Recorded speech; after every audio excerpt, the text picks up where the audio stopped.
নমস্কার বন্ধুরা, সবাই কেমন আছেন? আশা করি সবাই অনেক বেশি ভালো আছেন। আমিও খুব ভালো আছি। আমার চ্যানেলে সবাইকে স্বাগত। আজকে আমি তৈরি করব একটা ভিন্ন স্বাদের ইলিশ পাতুরি।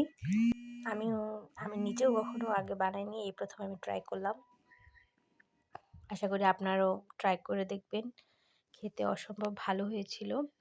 তো প্রথমে আমি ইলিশ মাছগুলোকে আগে থেকে লবণ, হলুদ, মরিচ দিয়ে মেখে কিছুক্ষণের জন্য রেখে দিয়েছি। তারপর এখানে আমি কালো সরিষা, সাদা সরিষা আর পোস্তদানা দিয়ে আমি একসাথে বেটে নিয়েছি। তারপরে এখানে কাঁচামরিচও বেটে নিয়েছি। নিয়ে আমি একটা পেস্ট তৈরি করছি। এখানে আমি বেটে রাখা সরিষা, তারপর কাঁচামরিচ বাটা, তারপরে দিয়ে দিচ্ছি গুঁড়ো হলুদ, মরিচের গুঁড়ো আর লবণ, আর দিয়ে দিচ্ছি তেল। তেলটা একটু বেশি করে দিতে হবে। দিয়ে আমি এই ব্যাটারটা তৈরি করেছি। দেখতে কি সুন্দর লাগছে না? তারপর আমি এখানে অনেকে লাউ পাতা দিয়ে করে, আমি এখানে কুমড়ো পাতা দিয়ে করেছি। আমি কুমড়ো পাতাগুলোকে একটু গরম জল করে তার মধ্যে ভিজিয়ে একটু এভাবে করে নিয়েছি। তারপর আমার পাতুরিটা করতে যা যা লাগে সবগুলো আমি একসাথে করে নিয়েছি। আর নিচ্ছি ওই যে কাঁচামরিচ।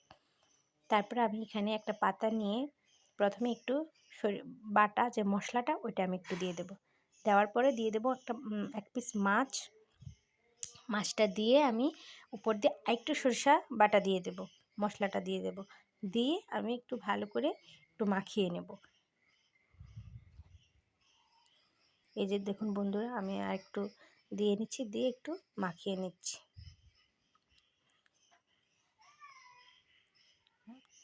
তারপরে দিয়ে দেব একটা কাঁচা মরিচ উপর দিয়ে।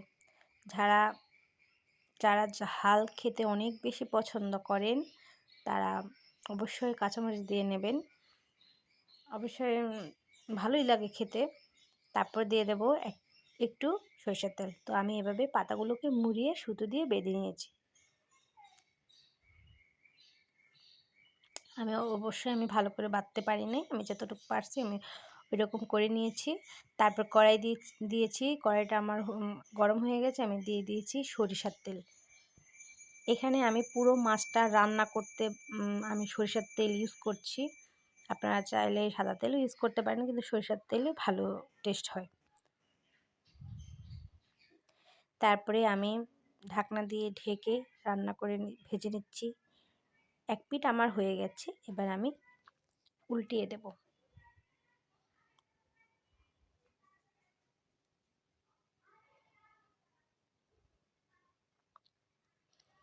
এই যে বন্ধুরা, আমার এক পিঠ ভাজা হয়ে গেছে। তারপরে আমি অপর পিঠ করে নিচ্ছি। এভাবে অল্প তাপে মাছগুলোকে ভেজে নেব। এই ক্ষেত্রে আপনারা তাপটা একটু কম দেবেন। যত অল্প তাপে করা যায় তত খেতে অনেক বেশি ভালো হয়, টেস্ট ভালো আসে। তো দেখুন বন্ধুরা, আমার পাতুরিটা হয়ে গেছে। তো দেখুন বন্ধুরা, দেখতে কেমন হয়েছে অবশ্যই জানাবেন।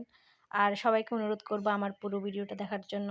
সবাই ভিডিওটা দেখে আমার এই রেসিপিটা ট্রাই করবেন। সবাইকে অনেক বেশি ধন্যবাদ আমার ভিডিওটা দেখার জন্য। সবাই খুব বেশি ভালো থাকবেন, সুস্থ থাকবেন। আর আমার ভিডিওটা যদি ভালো লেগে থাকে তাহলে লাইক, কমেন্ট, শেয়ার দিয়ে আমার পেজের পাশে থাকবেন। তো দেখুন বন্ধুরা, আমার মাছটা খেতে অসম্ভব ভালো হয়েছিল। আর দেখতে যেমনই হোক না কেন, খেতে কিন্তু অসম্ভব ভালো হয়েছিল। আপনারা চাইলে কুমড়ো পাতার পরিবর্তে লাউ পাতা কিংবা কলা পাতাও করতে পারেন। লাউ পাতা, কুমড়ো পাতা খাওয়া যায়, কলা পাতাটা খাওয়া যায় না, কিন্তু টেস্ট খুব ভালো আসে। তিনটারই টেস্ট খুব ভালো আসে।